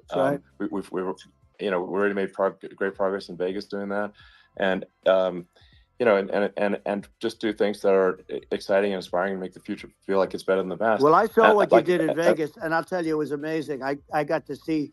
I took a big glimpse at it, and it's incredible. It's incredible, and you could do that all over. It's deep. Yeah, you don't even need much structure. Assuming you're in the right area. No, it's straightforward. It's amazing.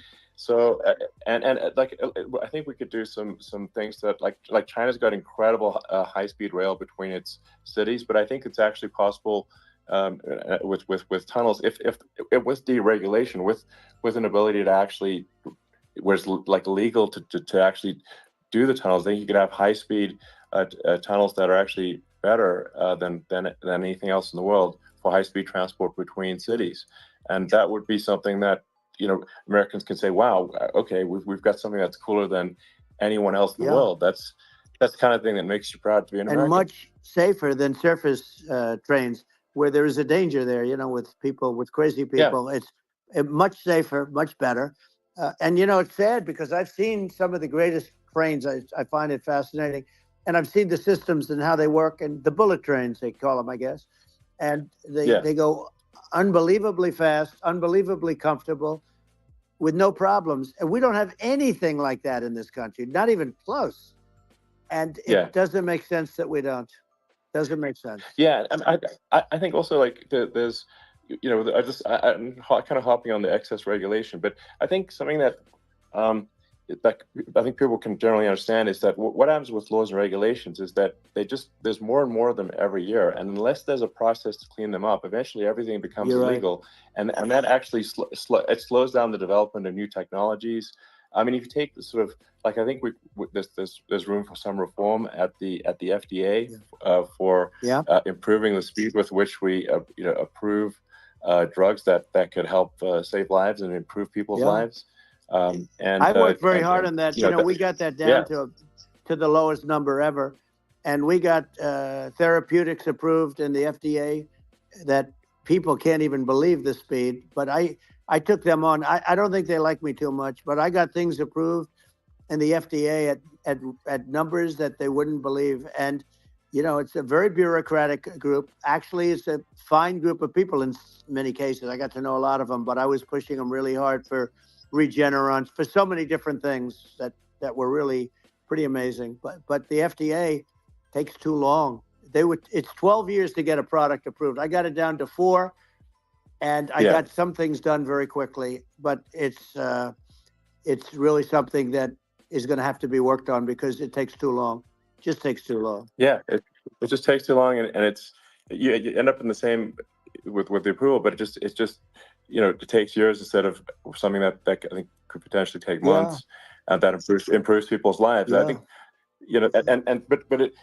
I just wanted to hop on this point that, like, there has to be an active process for reducing rules and regulations, because otherwise they just keep building up every year, and you get like hardening of the arteries, and eventually everything's illegal or takes forever, and then we just ossify as a society. We can't make any progress, and it's a really big deal. Elon, just getting back to the FDA for 1 second, I got something done called Right to Try. This is where you can go in, and if you're terminally ill, you can use a space age, medicine or whatever it may be. We have the best doctors, the best labs in the world. We really do. But people would go to other countries because you couldn't use the product, even if they thought it worked, because it's going through the FDA.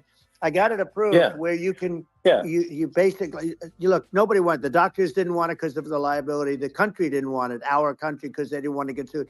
These are people terminally ill. The insurance companies didn't want it, and the pharmaceutical companies, nobody wanted it.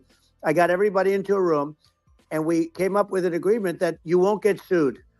And also, they didn't want it on their record. If somebody's terminally ill and they die after taking a drug, they didn't want that on their record. So we set a separate list if somebody was, so it wouldn't count as a negative. Okay. And as you know, we got it done. We have saved Right to Try. They've been trying to get this done for 58 years. And it sounds simple, but it wasn't, because, the insurance companies, nobody wanted it, but we got it done. Sure. Somebody you sign a document that you're not going to sue the insurance companies, the country, you're not going to sue anybody. And we got it done, and we're saving tens of thousands of lives. Right to Try. Hopefully you never need it, but if you do, you don't have to travel to Asia. People, if they had money, they go to Asia, they go to Europe. If they don't have money, they go home and die. That's what happened. They'd go home and die. Yeah. Well, I mean, and actually, to give Europe some props here, it's like if a drug is approved in Europe, which has a crazy amount of regulations, it should obviously be approved in the U.S. Yeah. I mean, they got more regulations than we do. So why would a drug be approved in Europe and not in the U.S.? That's crazy. Well, we did it. We did something that really, they've been trying to do it for 50 years, and they just couldn't get it done, and I got it done. And it's really something. But you're right. Some people go to Europe because a drug isn't approved here, but it's approved in Europe, and it's a drug that, generally speaking, would work. It's pretty crazy. Absolutely, you're right. And I think so, as long as people are properly informed of the pros and cons, and like these are the risks, this is the risk, and like you make your own decision. That makes sense. Well, I think just in sort of closing up, and by the way, I'm looking at the numbers. You got a lot of people listening. I hope you don't get nervous, because you got a lot of people listening to you right now, like 60 million or something. What is that number? It's crazy. It's amazing how you can see that right away. What is the number? Wow. What is it? Well, wow. I think in terms of people, that's bigger than you said. You said 25, and you're much more than double that number, 25 million. I think you're going to be 60 or 70. And I guess over a period of time, hey, I congratulate you. Do I get paid for this or not? Well, I think actually in terms of the number of people that will hear this conversation, over the next few days to Right. weeks, it's going to be hundreds. That's of what they millions. say. Yeah, that's good. Well, look, it's an honor. I just asked this: are you better off now, or were you better off when I was president? Nobody's better off now. People, we put out polls on that, and nobody's better off now. Inflation has killed it. And, they also feel very unsafe. You look at what's going on with a lot of different things. You look at the riots we had at the colleges over, it's ridiculous, but all of the riots, they just feel unsafe. And now they really feel unsafe because you have a new form of crime. It's called migrant crime. I call it Biden migrant crime. Maybe I'll call it Kamala migrant crime. But with all these things, I always try to get to the ground truth by just asking people. And my mom lives in New York, and I was like, Mom, have any of your friends, been attacked or assaulted? And she said, yeah, 3 of her friends in 3 separate incidents were assaulted just in recent months, just walking around the streets in New York. And I said, well, what happened to the people that assaulted them? Oh, nothing. They got away. And they just know they always get away. Nothing's going. And they don't even bother reporting it because they know that they're not going to, people are not going to get prosecuted. They just let, violent criminals out in New York. The only one that gets prosecuted is Donald Trump. They prosecute Trump. Yeah, it's just obviously messed up. Oh, it's terrible. If violent criminals are getting off scot-free, and meanwhile the New York spending massive resources prosecuting you, and it's like, what's this? And I think the sort of sensible public looks at this and says, what the heck's going on here? This is obviously abuse of the legal system.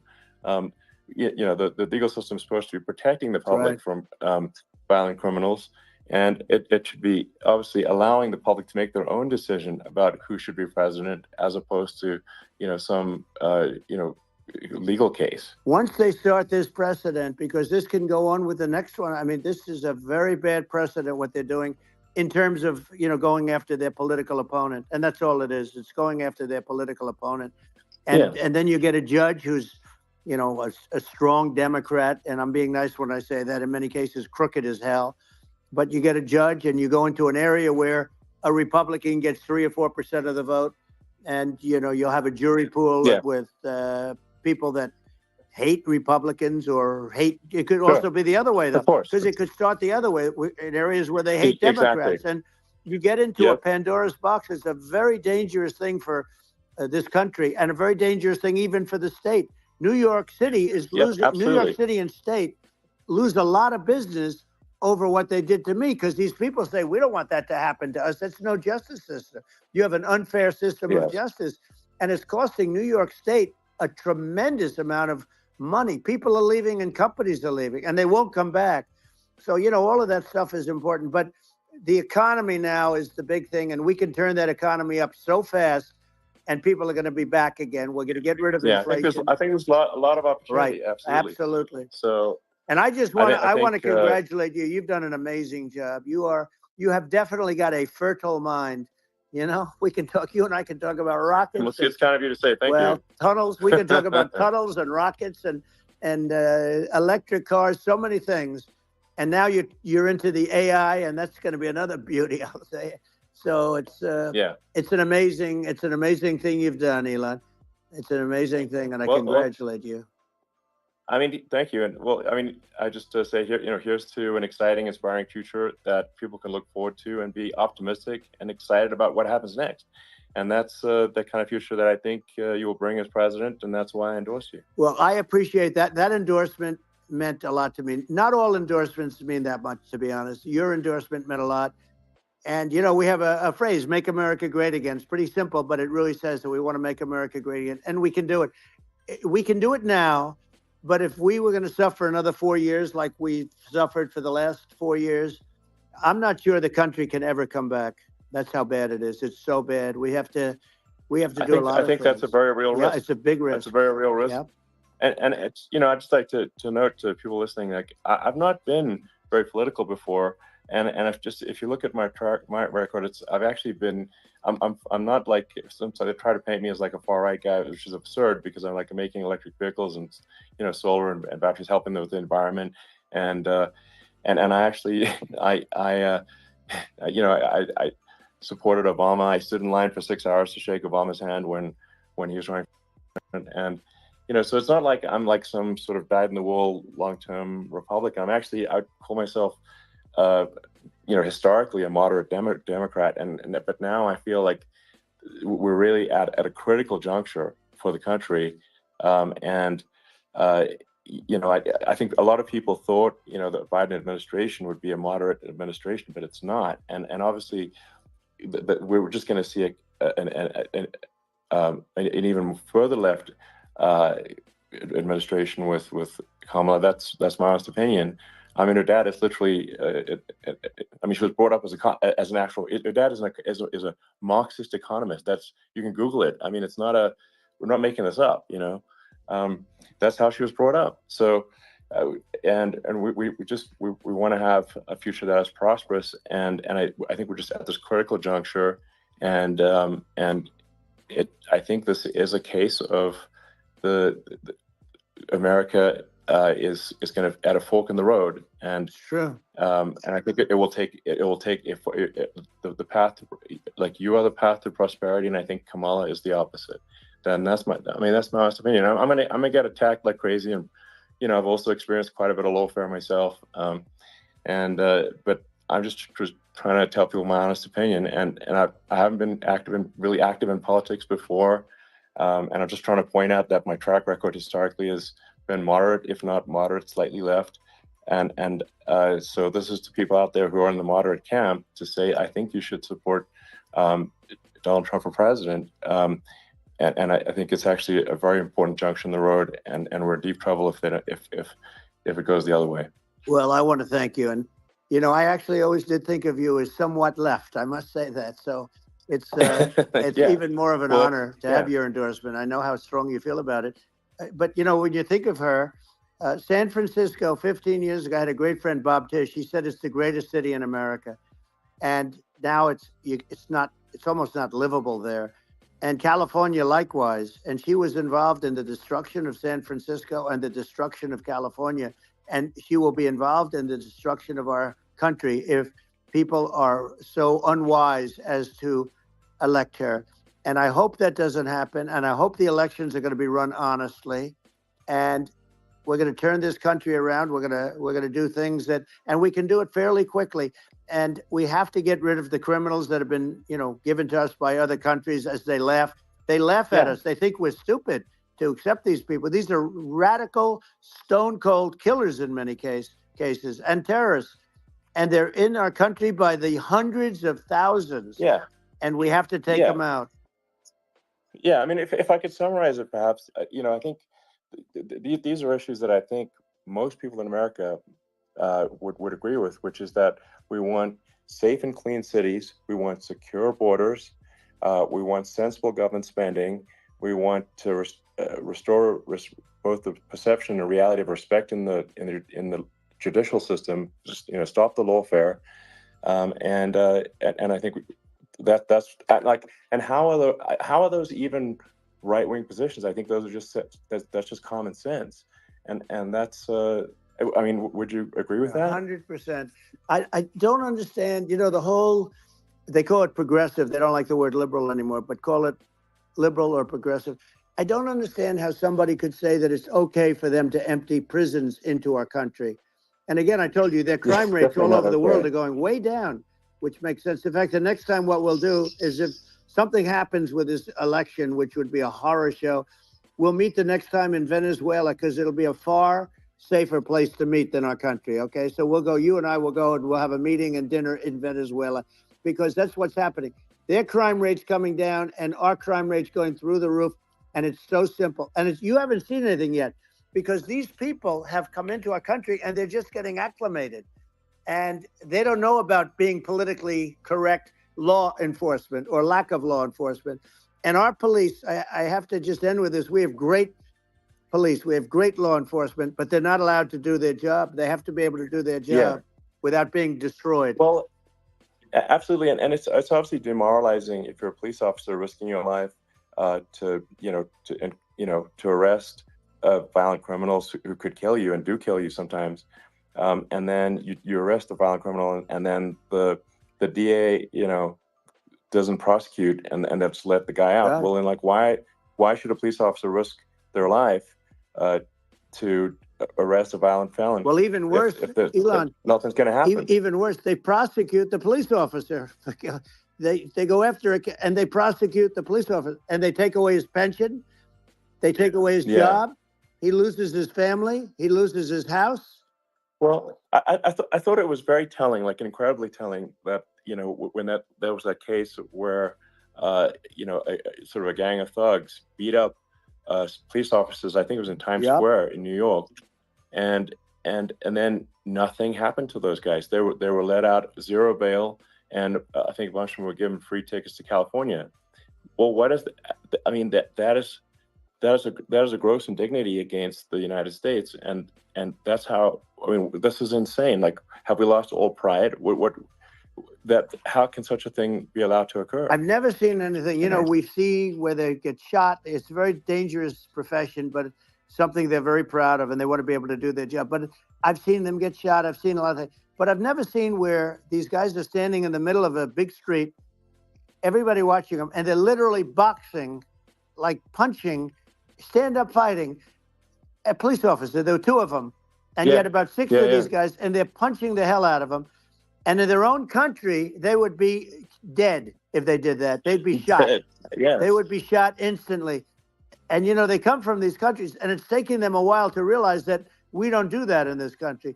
But in their own country, if they stood on a street and had a fight with a police officer, they would be shot. There's no political correctness. And it's such a sad, it's such a sad thing to see. And that's the reason you have crime, by the way, because we don't do anything about it. Yeah, we just cannot have a situation where our police officers are beaten up on camera by a gang of illegal immigrants, and then nothing happens to the guys that beat up the cops. I mean, and they're let out. This is unacceptable. Well, we're going to change it, and we're going to get them out of the country. When I first got involved, they said you couldn't get them back to these countries. You couldn't take them back. In the case of Guatemala, Honduras, El Salvador, some others, you couldn't get them back. And I said, really? Oh, you can't get them back? Because under Obama, he couldn't get them back. They'd fly them in, and they'd put planes on the runways in these countries so you couldn't land a plane. They'd bring them back. And the generals told me, sir, we can't bring them back. The countries won't accept MS-13 gang members. They won't accept them. And I said, really, how much do we pay these various countries in terms of economic aid, which is also somewhat ridiculous? And the answer was $750 million. I said, good. Tell them they're in default. They're delinquent. We're not paying them anymore because they won't accept it. And you know what happened? They all called me, every one of them. They said, we would be honored to take them back, sir. We would be honored. It was so easy. But it's one of those things. And we got it back. We took in so many, MS-13 is probably the worst gangs in the world. They're the most vicious, violent. We took them out of here by the thousands and got them out of here. And their countries took them back. And because I said, you're not getting any more economic aid. And once I said that, they were nice. They wouldn't take them back for Obama. They wouldn't take them back for anybody. And now we have a problem because we have this guy, and they don't take them back anymore with Biden because they don't respect him. It's just gotta be done. We just can't have whether they're citizens or not citizens. We can't have, because they won't prosecute citizens either, not just illegals. So you can't have violent, repeat violent offenders that are not that don't get incarcerated. That's right. Because they will obviously, by definition, continue to hurt people. And I think where part of this comes from is that there's and I do sort of consider myself liberal in some ways. I mean, it's just that you want to have empathy for people. Obviously, you want to have empathy for people. I totally agree with that. You want to have empathy, but you also have to have empathy for the victims of the criminals. And if you just have empathy for the criminals, it's actually shallow empathy. It's not real.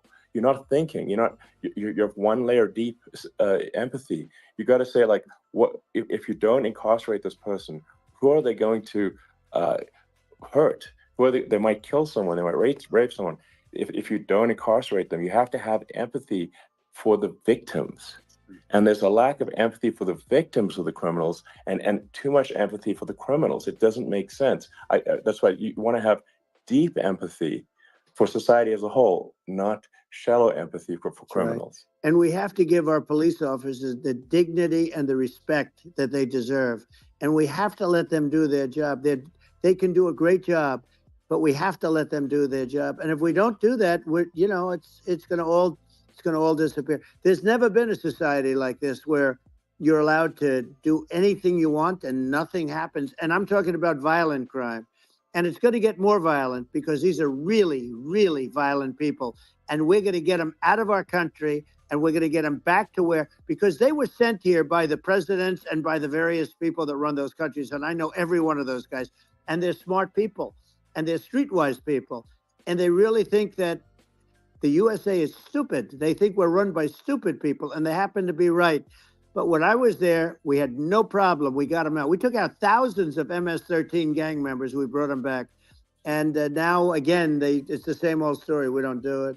And they actually gave them a big increase in aid. They raised it up to billions of dollars, and they get nothing for it. So,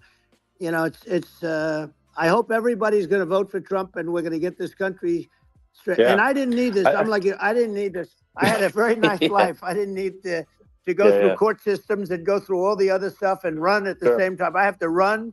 I have to go through fake trials with, in some cases, corrupt judges, totally corrupt judges. I didn't need it. I had a nice life. I have great locations. I have beautiful oceans that I have places. But I felt it was important. And if I had to do it over again, you probably think I'm crazy for doing it, actually. But if I had to do it over again, I would have done it over again, because this is so much more important than me or my life. We're going to save this country. This country is going down. And these people are bad people that we're running against, and they're liars. They make statements. They do things that are so bad. They say they're going to make a strong border. They say they've been great on the border, and they've been the worst in history. They say they're going to stop crime. Like, the facts speak for themselves. It's so incredible. Speak for themselves. Like it's gotten to the point where people just don't even bother reporting crime in a lot of cities because they know nothing is going to happen. That's what I hear anecdotally from people all the time.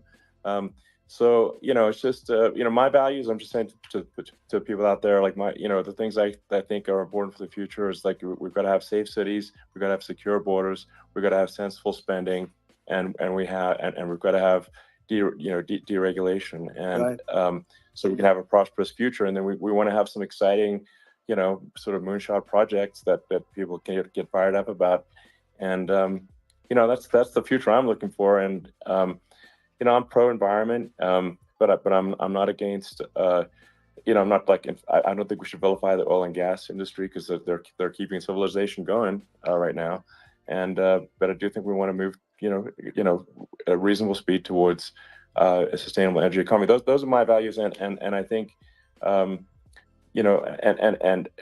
so I mean that's why I'm supporting you for president. Well, so. I appreciate it. We're going to give incentive to companies to come into our country, not to leave our country.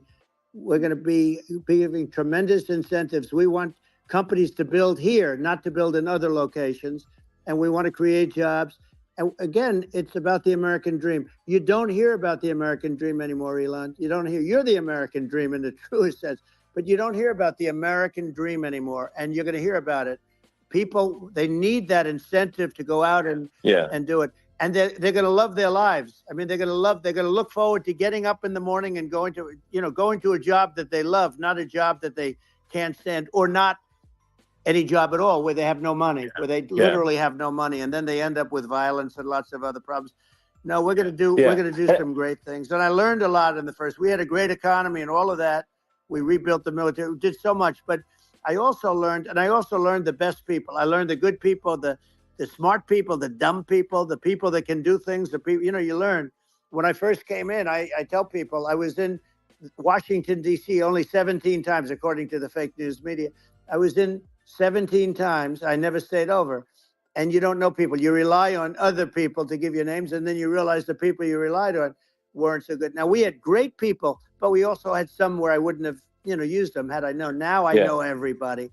and I think we're going to really turn things around fast. We have no choice, otherwise we're not going to have a country. And I really appreciate this. Has been, to me, it's been a lot of fun being with you. You're an amazing guy. You've done an incredible job and a great inspiration to people. A great inspiration, and I hope you keep going and just continue to do well. And we're going to have a big election coming up, and I think November 5th will be the most important day in the history of our country. I think that election will be the most important election, and I think it'll end up being maybe the most important day in the history of our country, because if we don't win, I just feel so sorry for everybody. No, I think we're at a fork in the road of destiny of civilization, and I think we need to take the right path, and I think you're the right path. So I think that's what it comes down to. Thank you very much, Elon. It's a great honor, and we'll do it again sometime. And it's been really fun, and I hope you got a lot of viewers. I hear you got a lot, but I hope you got I know you got a lot of them. So I appreciate it. I'll see you soon. All right, sounds good. Thank you. Thank you, Elon. Thank you very much. Bye.